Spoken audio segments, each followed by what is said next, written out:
अब ये दीदी के भाई हो और मुंडा जी हाँ जी। के सबसे बड़ी बेटी है।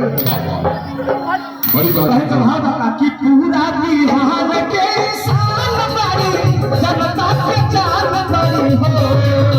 पूरा बिहार के शान बड़ी जनता के जान बड़ी हो।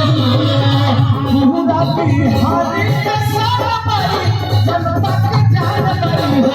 हमारी शादी एकदम महान बड़ी जनता समान हो।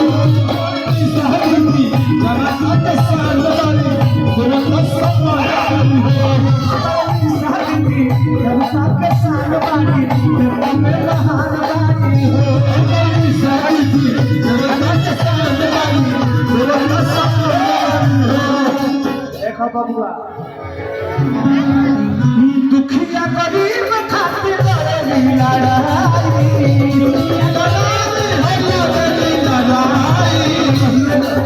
जे भी आवे दुआरा तो भी भलाई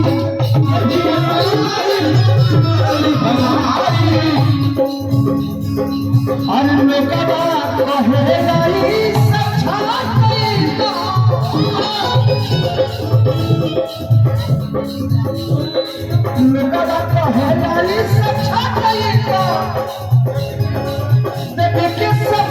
हमारी शादी एकदम महान बारी समान बारी हो। जनता के शान बड़ी